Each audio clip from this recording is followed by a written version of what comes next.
Corona पाबंदियों में नरमी। सिंध में 9वीं और उससे ऊपर की क्लासेस कल से शुरू हो जाएंगी। वज़ीर आला सिंध की ज़ेरे सदारत कोरोना टास्क फोर्स इजलास में फैसला। दुकानें रात 8 बजे तक खुलेंगी।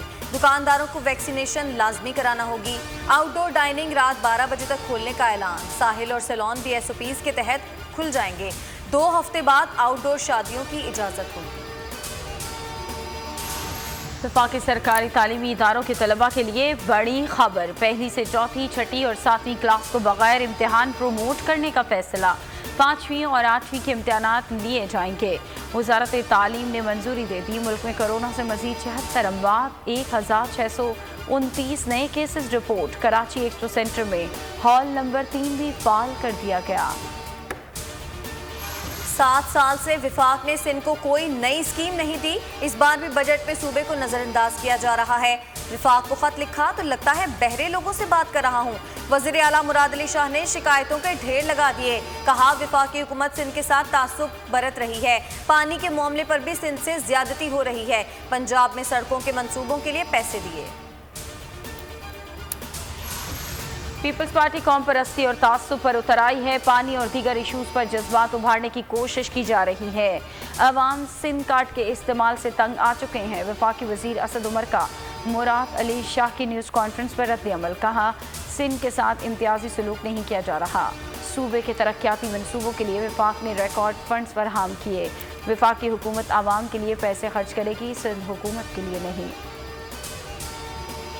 ये नालायक हैं, नाअहल हैं, 30 साल भी बैठे रहें, इनसे कुछ नहीं होगा। एहसन इकबाल का नारोवाल से वार। कहा झूठी तसल्लियां देकर नाकामियों पर पर्दा नहीं डाल सकते। इमरान खान ने पाकिस्तान को करप्शन सतान बना दिया। पेंशन पर टैक्स लगा तो मुखालफत करेंगे। मरियम औरंगजेब कहती हैं इमरान साहब पहले रोटी फिर चीनी और अब कोरोना फंड के 1200 अरब भी खा गए। ऑडिटर जनरल की रिपोर्ट पब्लिक करने का मुतालबा।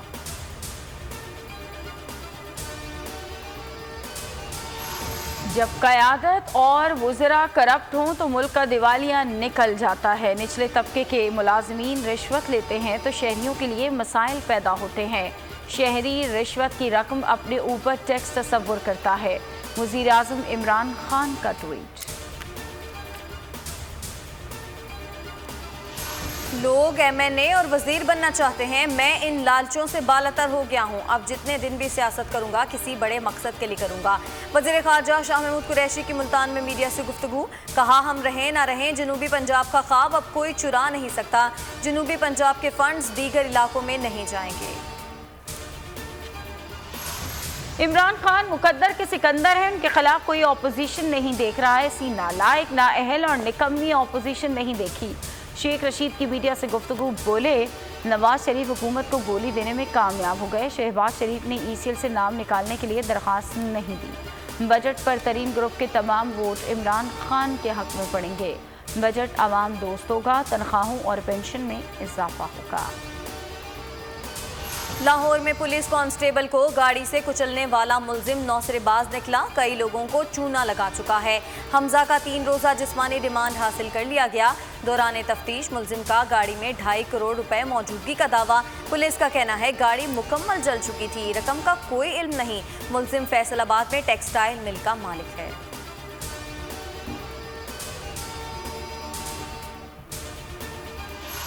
और मानसहरा में गाड़ी को हादसा, दरिया सरन में जा गिरी। 2 बच्चों और खवातीन समेत 7 अफराद जाँ बहक, 2 जख्मी। इस्लामाबाद सुपरमार्केट में तेज रफ्तारी। गाड़ी फुटपाथ पर खड़े 2 अफराद पर चढ़ गई। नौजवान शदीद जख्मी।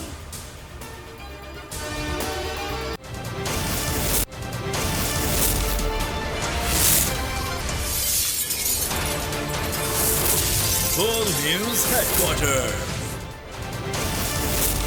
बिस्मिल्लाहिर्रहमानिर्रहीम, अस्सलाम वालेकुम। आपको खुश आमदीद कहते हैं बोल न्यूज़ हेडक्वार्टर्स में। मैं हूं आपके साथ सलमान मिर्जा। मैं हूं महविश तबस्सुम और मैं हूं बुशरा हक। हेडलाइंस आप जान चुके हैं। इस बुलेटिन में हम बात करेंगे मामूलात बहाल, इम्तिहान के बगैर पास, सिंध वफाक आमने सामने, शाह महमूद की नजर कहां, मुकद्दर का सिकंदर कौन,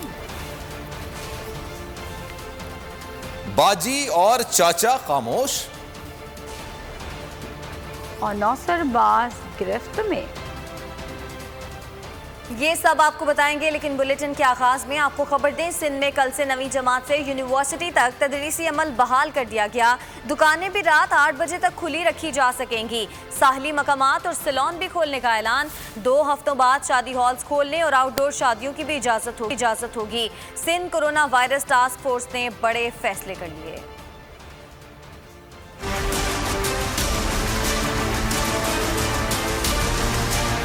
सिंध में कोरोना पाबंदियों में नरमी, सूबाई हुकूमत ने बड़े ऐलानात कर दिए। वजीर आला मुराद अली शाह की ज़ेर सदारत सिंध कोरोना टास्क फोर्स का इजलास हुआ, जिसमें कोरोना वायरस से मुतालिक पाबंदियों में नरमी से मुतालिक फैसले किए गए। सूबे में 9वीं और उससे ऊपर की क्लासेस कल से शुरू हो जाएंगी। दुकानें रात 8 बजे तक खुली रखने की इजाजत होगी। अमले को वैक्सीनेशन कराना लाजमी होगा। 15 दिन के बाद सर्टिफिकेट्स चेक किए जाएंगे। सीव्यू और दूसरे साहिली मुकामात और सैलून्स भी कल से खुल जाएंगे। इजलास में फैसला किया गया है कि आउटडोर डाइनिंग की रात 12 बजे तक इजाजत होगी। आउटडोर डाइनिंग के दौरान फासला रखना लाजमी होगा। 2 हफ्तों बाद शादी हॉल्स और आउटडोर शादियों की इजाजत होगी। सिंध हुकूमत ने कल से नवी जमात से यूनिवर्सिटी तक तालीमी इदारे खोलने का ऐलान कर दिया, जबकि कारोबार के औकात कार में भी रात 8 बजे तक बढ़ा दिया गया। इस हवाले से शहरियों ने खुशी का इजहार किया है। ताजिरों का कहना है कि सिंध हुकूमत ने अच्छा इकदाम किया। जुमे और हफ्ते को भी कारोबार करने दिया जाए, कारोबार के लिए मजीद नरमी की जाए। शुक्र है उन्हें हैदराबाद और कराची में रहम करने का मौका तो मिला, वरना कोरोना सिर्फ क्या इन 2 ही शहरों में रह गया, पूरे सिंध में कहीं कोरोना नहीं है। ये अल्लाह करे बस खुले मार्केटें खुले हैं, कारोबार चले, लोग खुशहाल हो। लोग तो परेशान हो गए बहुत ज़्यादा, कारोबार नहीं है, भूख मर रहे हैं लोग बेचारे। नहीं, इस फैसले से हम काफ़ी मुतमईन हैं और इससे हमें काफ़ी ज़्यादा टाइम भी मिल गया आगे का, क्योंकि 6 बजे की टाइमिंग की वजह से ज़्यादा ट्रैफिक भी हो जाता था और हम अपना काम भी कंप्लीट नहीं कर पाते थे। मैं ये कहता हूँ कि जो लॉकडाउन ने लगाया है हफ्ता इतवार का, इसको भी खुलना चाहिए। इससे बहुत मुतासिर हो रहा हमारा हैदराबाद ख़ास तौर पे। ये फैसला बहुत अच्छा किया, ये जिन्होंने अभी 8 बजे तक का टाइम किया, ये अच्छा फैसला है। और लोड शेडिंग का मसला मेन चीज़ ये है, वो भी थोड़ा ख़त्म किया जाए। कारोबारी टाइम के अंदर लोड शेडिंग हो रही है। ये 8 बजे का टाइम किया है, बहुत अच्छा है कारोबार के हिसाब से। तो इससे रोज़गार जो नए बेरोज़गार कर रहे थे, शाम के टाइम रेडियाँ लगाते थे, उनके लिए भी बहुत फ़ायदेमंद हो चुका है। ये जो हुकूमत ने फैसला किया ये बेहतरीन किया। और दूसरी बात ये है मेरे भाई, दूसरी बात ये है कि गरीब आदमी का भी सोचे। गरीब आदमी को भी हुकूमत को चाहिए भाई कुछ ना कुछ करे। विफाकी सरकारी तालीमी इदारों में पहली से लेकर चौथी, छठी, 7वीं क्लास को बगैर इम्तिहान अगली क्लास में तरक्की देने का फैसला कर लिया गया। 5वीं और 8वीं जमात के इम्तिहानात लिए जाएंगे। वजारत तालीम ने मंजूरी दे दी।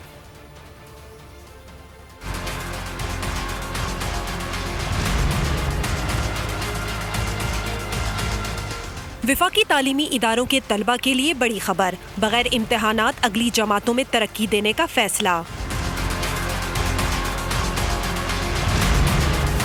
वफाकी सरकारी तालीमी इदारों में पहली से चौथी, छठी, 7वीं क्लास को बगैर इम्तिहान प्रमोट करने का फैसला कर लिया गया। 5वीं और 8वीं जमात के इम्तिहानात लिए जाएंगे। डायरेक्टर जनरल वफाकी निज़ामत तालीमात की समरी वजारत तालीम ने मंजूर कर ली।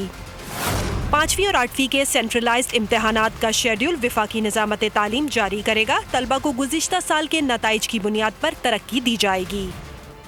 वज़ीर सेहत पंजाब डॉक्टर यास्मीन राशिद ने कहा है कि पंजाब में कोरोना की शरह 2% है। कोरोना अभी खत्म नहीं हुआ, ताहम केसेस में कमी हुई है। मीडिया से गुफ्तगू में उनका कहना था कि SOPs पर अमल दरामद से कोरोना के फैलाव को कंट्रोल कर सकते हैं। 8 बजे के बाद तमाम कारोबारी सरगर्मियों पर पाबंदी बरकरार है। उनका कहना था कि हमारे पास वैक्सीन की कोई कमी नहीं, कोशिश है दिसंबर तक 7 करोड़ लोगों को वैक्सीन लगा दी जाए। अभी गया नहीं है। कमी जो कोविड के अंदर आई है वो इस वजह से आई है कि सख्ती की गई SOPs के ऊपर भी। आपको पता है कि ख़ास तौर पे ईद के मौके 6 दिन ईद से पहले मुकम्मल जो बंदिश हुई, उससे डेफिनेटली आज आप उसका सारा असर देख रहे हैं। जो हमने पाबंदियां लगाई हैं, SOPs जो प्रैक्टिस करवाने के लिए कह रहे हैं, वो अभी भी सारी कमर्शियल एक्टिविटीज़ 8 बजे के बाद सवाए एसेंशियल सर्विसेज पे अभी भी पाबंदी है। वैक्सीन की कोई कमी नहीं। हमारे पास 18 लाख का स्टॉक जिनको वैक्सीनेट हमने करना है इस साल के आखिर तक, वो तकरीबन 7 करोड़। मुल्क में कोरोना मुस्बत केसेस की शरह में कमी आने लगी। मुस्बत केसेस की शरह 3% रह गई। गुज़श्ता 24 घंटों के दौरान कोरोना के 1629 नए केसेस सामने आए। NCOC के मुताबिक मुल्क में 24 घंटों के दौरान कोरोना से 76 अफराद इंतकाल कर गए।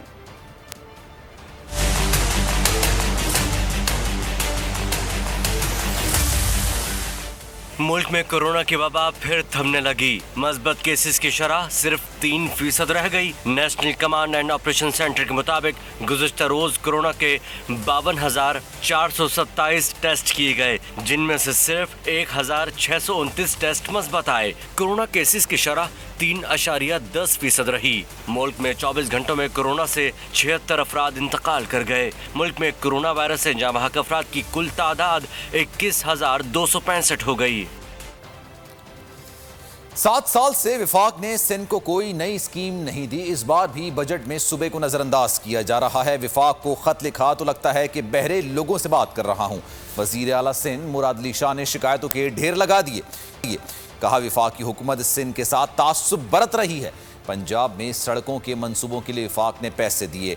पानी के मामले पर भी सिंध से ज्यादती हो रही है। पुरअमन एहतजाज करने वालों की राह में रुकावट नहीं बनेंगे। सिंध के अंदर जो स्कीम्स फेडरल गवर्नमेंट फंड करती है, जो एग्जीक्यूट सूबा करता है, 4 साल में सिंध को एग्जीक्यूट करने के लिए कोई नई स्कीम नहीं दी गई। हमारी स्कीम्स थी जो काट दी गई। कराची में पानी लाने के लिए कलरी बघार फीडर की लाइनिंग थी ताकि पानी की लॉसेस कम हो और हम कराची को पानी फराहम कर सकें। 2017 में 18 में स्कीम थी, वो काट दी गई है। पंजाब को रोड सेक्टर में फेडरल गवर्नमेंट पैसे दे रही है सूबाई हुकूमत को प्रोविंशियल रोड्स बनाने के लिए। 72 अरब रुपए की स्कीम है, 72 बिलियन। खुशी है कि पंजाब में आप तरक्की करें, बलूचिस्तान में करें, KPK में करें, और डिटेल्स मैंने दी हैं उसमें, लेकिन सिंध के साथ ऐसा सलूक क्यों कर रहे हैं। कल नेशनल इकोनॉमिक काउंसिल की मीटिंग है, उसमें मैं अपने सूबे का मौक़िफ़ रखूँगा।